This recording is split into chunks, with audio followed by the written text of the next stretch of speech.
San Eugenio, obispo de Cartago, y sus 500 compañeros, mártires, muerto hacia el año 505, 13 de julio. Por la muerte del obispo San Diogracias, acaecida en 457, la iglesia de Cartago quedó huérfano de pastor durante más de 5 lustros. En la mencionada fecha, segunda mitad del siglo V, el África del Norte, que como posesión romana por espacio de 6 siglos se había entregado por completo a los placeres de la vida, según testimonio de Silviano, estaba en poder de los vándalos. Estos bárbaros, bajados como torrente del norte de las Galias y a través de España, cruzaron el estrecho de Gibraltar en 429 y fueron a sembrar inmensas ruinas en aquellas comarcas norteafricanas. Su rey, Genserico, cuyo fanatismo arriano corría parejo con su crueldad y su odio contra el catolicismo, se apoderó de Cartago en 439. Además de inundar el África con sangre de mártires, intentó dar el último golpe a la religión ortodoxa, prohibiendo bajo pena de muerte la ordenación de nuevos obispos, a fin de interrumpir la perpetuidad de la jerarquía eclesiástica e impedir la sucesión del episcopado. Sin embargo, en 476, un año antes de su muerte, permitió Genserico que fuesen abiertos de nuevo los templos y que volviesen los obispos desterrados. Eugenio, obispo de Cartago. A Genserico le sucedió su hijo mayor, Hunerico, tan feroz y tan arriano como su padre. Sin embargo, durante los comienzos de su reinado, dio a los católicos aparente tolerancia, pues hacía 25 años que Cartago carecía de obispo y les permitió elegir uno, merced a la influencia de Zenón, emperador de Oriente.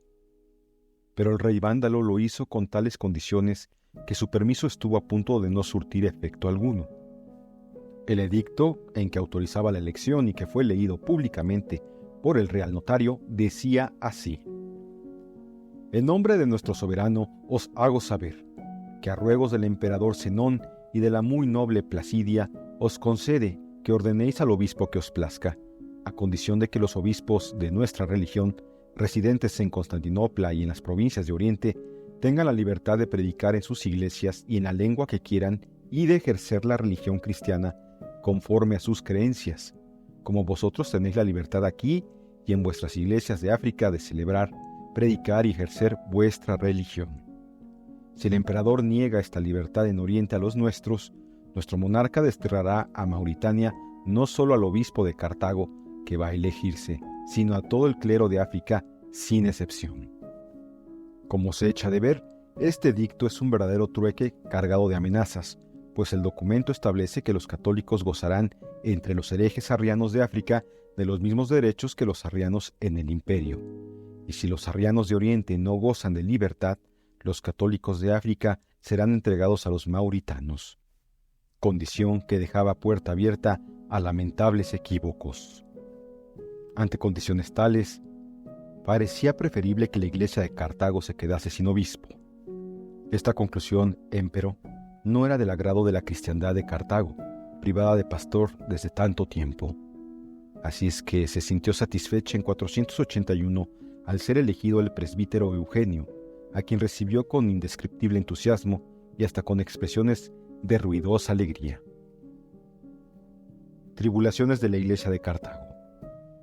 Nada nos ha transmitido la historia ni de la familia ni de los primeros años de aquel Eugenio que, en circunstancias tan críticas, venía a ocupar la sede que un día honrarán los ciprianos y los agustines.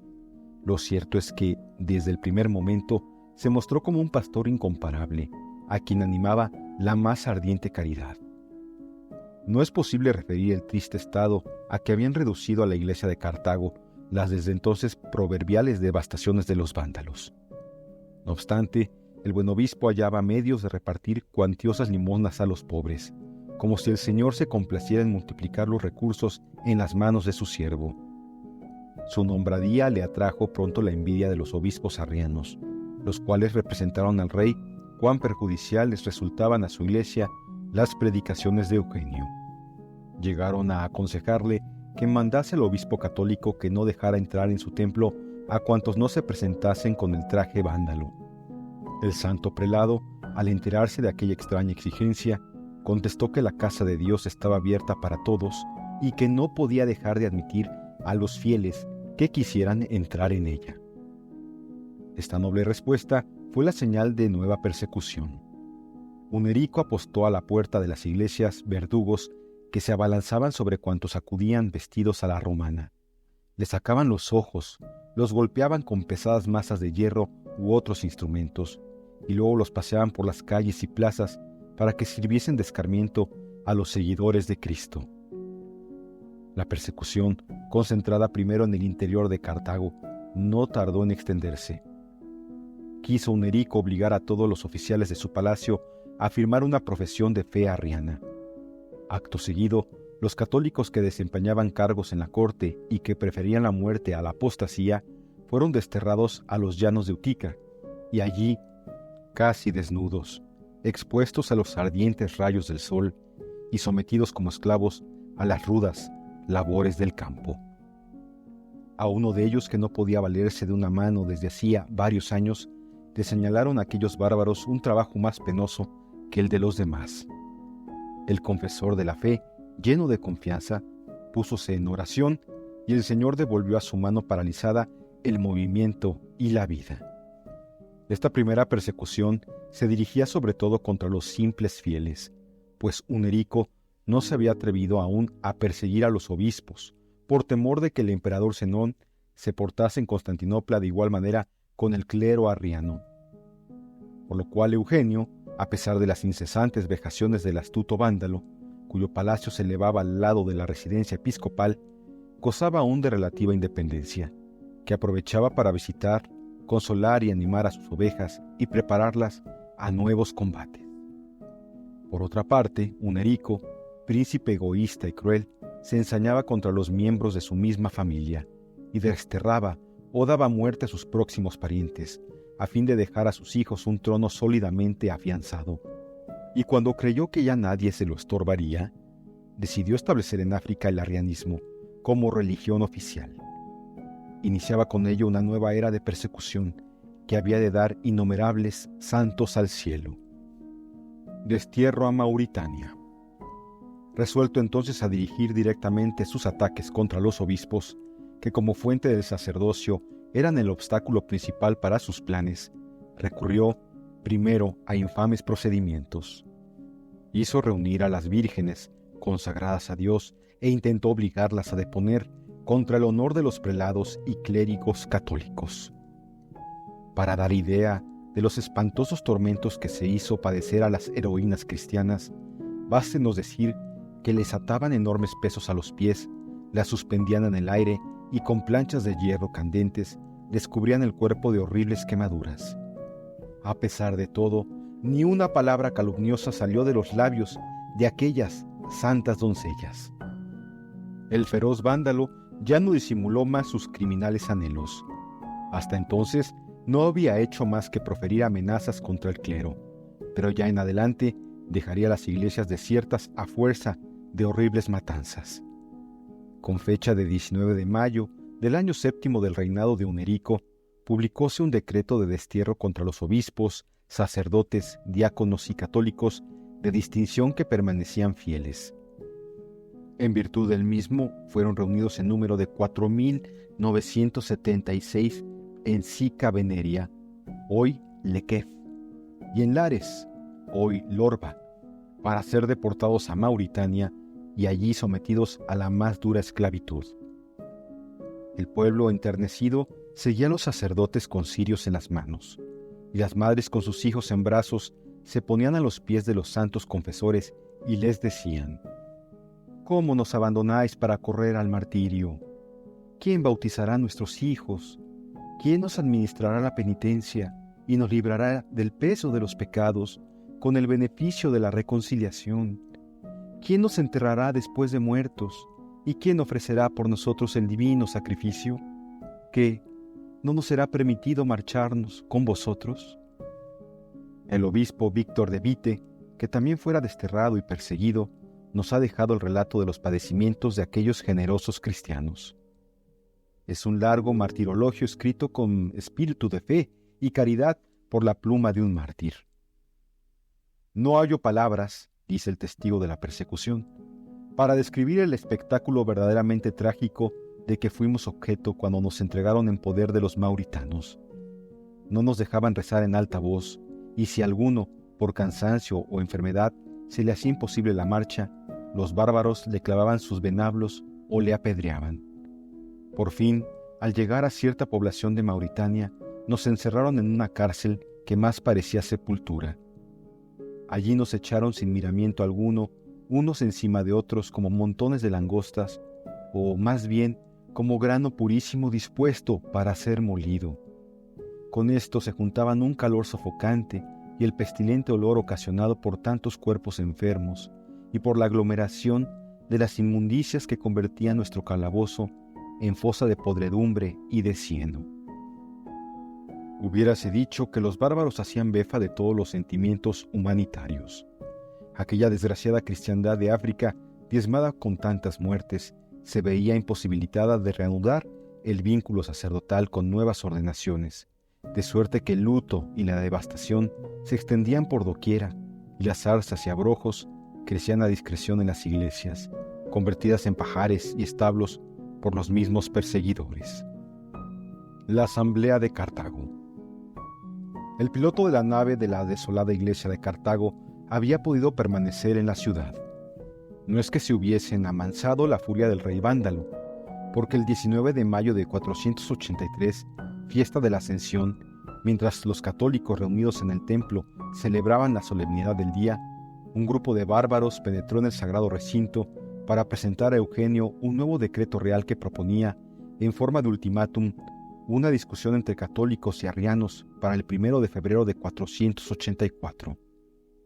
Eusebio contestó a los enviados del rey que si éste quería discutir sobre religión, debería convocar a los obispos de otros países como Italia, Galia y España, a fin de que las decisiones tomadas lo fueran por unanimidad. «Hazme monarca del universo», replicó arrogante Hunerico, «y te concederé lo que pides». «No es necesario que seáis señor del orbe», dijo el prelado. «Basta con que solicitéis de vuestros amigos, los príncipes arrianos, que dejen venir a sus obispos, y yo invitaré a los nuestros, especialmente al de Roma, obispo de los obispos, para que todos reunidos declaren cuál sea la verdadera fe. Ya veis que la fórmula que propongo no es difícil ni exagerada». Demasiado razonable parecía aquella proposición para que fuera del agrado de Hunerico, que, presa de la ira, hizo arrestar a varios obispos, de los cuales unos fueron desterrados y otros flagelados, y varios condenados a la pena capital. Prohibió además a sus súbditos que comiesen con los católicos. Con tales providencias, como bien se entiende, lo que menos pretendía era conseguir la paz y la concordia. Sin embargo, la Asamblea de Cartago se celebró el día señalado y concurrieron a ella 466 obispos. La víspera, el rey hizo arrestar y desaparecer al santo obispo Lato, uno de los más sabios, para de esta suerte intimidar a los demás. Convocada de mala fe, aquella asamblea sirvió a Hunerico de pretexto para renovar la persecución. Los católicos habían designado a 10 de sus prelados para tomar parte en la discusión, pero no se les dejó hablar. Entonces redactaron estos una profesión de fe que contenía la doctrina ortodoxa sobre la unidad de sustancia y trinidad de personas en Dios, la necesidad de emplear el vocablo consubstancial, la divinidad del Espíritu Santo y demás dogmas impugnados por el arrianismo. Esta profesión de fe, enviada por duplicado al rey y a los obispos arrianos, es digna de figurar en la historia del dogma de Nicea al lado de las magistrales exposiciones de San Atanasio y de San Hilario. En respuesta del mencionado documento, el rey vándalo publicó un edicto firmado en Cartago a 25 de febrero, por el cual, según amenaza anterior, se aplicaban a los católicos de sus dominios las penas que en Oriente se infligían a los herejes. En consecuencia, desde el 1 de junio siguiente, todas las iglesias católicas serían cerradas, sus bienes confiscados y sus obispos y clérigos llevados a los tribunales.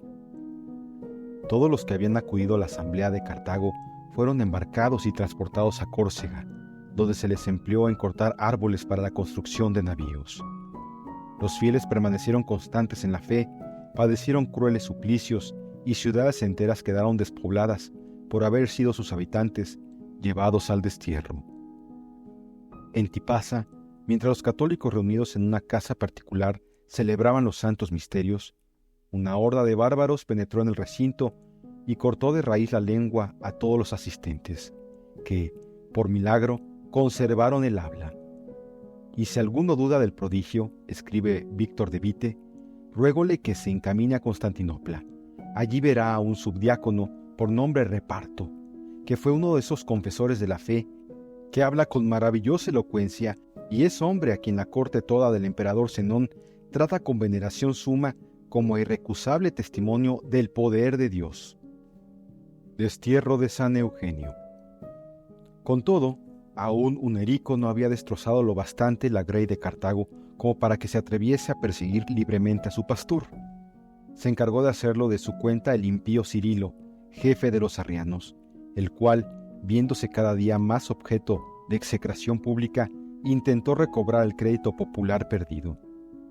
Por él fue deportado Eugenio a un desierto de Trípoli y entregado a un obispo arriano llamado Antonio, que, orgulloso y duro, le mantuvo mucho tiempo encarcelado en húmedo calabozo, donde esperaba verle sucumbir, víctima de los malos tratos.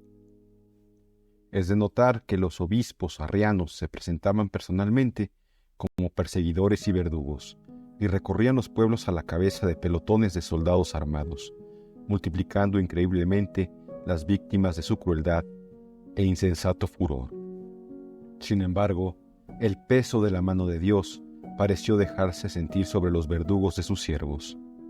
Consumía poco a poco el cuerpo de Hunerico una enfermedad horrible.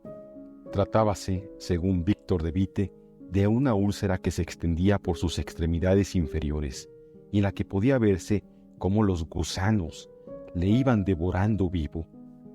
San Gregorio Turunense añade que, frenético, se desgarraba las carnes con sus propios dientes, y San Isidoro de Sevilla escribe que las entrañas le salían del vientre. Tal espectáculo, repugnante a los ojos de sus mismos secuaces, causó honda impresión entre estos. Hunerico murió en medio de atroces sufrimientos el 13 de diciembre de 484. Todos señalaban su caso como ejemplo de la divina venganza. Sucedióle Gutamundo o Gombot, con el cual cesó la persecución y permitió que los desterrados volviesen a sus hogares. Muerte de nuestro santo. Tras breve intervalo de paz, Trasamundo, sucesor de Gombot en 496, renovó la persecución contra los católicos. No adoptó contra sus súbditos ortodoxos el sistema de violencias públicas, ni de suplicios bárbaros, ni de sangrientas ejecuciones. Trasamundo buscaba seducir a los católicos con promesas de cargos, dignidades, dinero o favores. Pero ni las seducciones ni las persecuciones corrompen la fe, antes bien la purifican, y los artificios de aquel tirano resultaron tan impotentes como el rigor de las anteriores persecuciones para los fieles de Cartago. Despechado el rey vándalo, mandó prender al santo obispo, mas como no pudiese reducir su constancia con la amenaza de los suplicios, lo deportó, probablemente a Cerdeña, según carta del Papa San Simaco, dirigida a los deportados que en aquella isla sufrían por la causa de la fe. Es también posible que fuese desterrado a Córcega, de lo cual hay tradición, y de allí pasaría a Italia, y siguiendo la vía romana de la Galia, llegaría hasta Albi, para establecerse junto a la tumba de San Amaranto, cuando pacíficamente reinaba Alarico II al sur de aquella hospitalaria región. Vio el fin de sus días el valiente atleta de la fe el 13 de julio de 505. Fue sepultado en el monasterio por él fundado, cerca de la mencionada ciudad, y su nombre se hizo pronto célebre por los milagros obrados gracias a su intercesión y poderosísimo valimiento. De San Eugenio han llegado hasta nosotros los siguientes tratados: Exhortación a los fieles de Cartago, Exposición de la fe católica, Apología de la fe y fragmentos de la discusión con los arrianos. En 1404, Luis de Ambús, obispo de Albi, trasladó a la catedral las reliquias del santo obispo de Cartago y las de San Amaranto, que en el siglo III honrara también aquella tierra vertiendo su sangre por Cristo. Más de 500 mártires. La figura de San Eugenio es representativa de la iglesia de Cartago en aquellos días de gran tribulación. Como sol que centra sobre sí un sistema, el piadosísimo obispo supo conducir con celo pastoral aquella grey que hacía frente a los embates del infierno. Nunca es más peligrosa la persecución que cuando tiende a disgregar el cuerpo perseguido. Máxime si, para lograrlo, se acude a la fácil tentación del halago y a las promesas de un premio apetecido. Pero también entonces es más abundante la ayuda del cielo, y en nuestro caso, la obra de los enemigos solo sirvió para apretar más y más aquellos fervorosos cristianos en torno a su cabeza. Por eso nuestra Santa Madre la Iglesia, al conmemorar en su martirologio la fiesta de San Eugenio, junta en el recuerdo a todo el clero de aquella iglesia, que se componía de más de 500 personas. Todos sufrieron persecución por haber permanecido fieles a las enseñanzas cristianas. Durante la persecución de los vándalos en el reinado de Hunerico, rey arriano, padecieron hambre y azotes. Entre ellos había muchos niños lectores y cantores que también sufrieron con alegría las penas del destierro. Los más célebres fueron el insigne Arcediano Salutario y Muritas, ministro coadjutor de aquella iglesia, los cuales, habiendo sido atormentados 3 veces y confesando otras tantas la fe católica, alcanzaron el glorioso título de confesores de Jesucristo.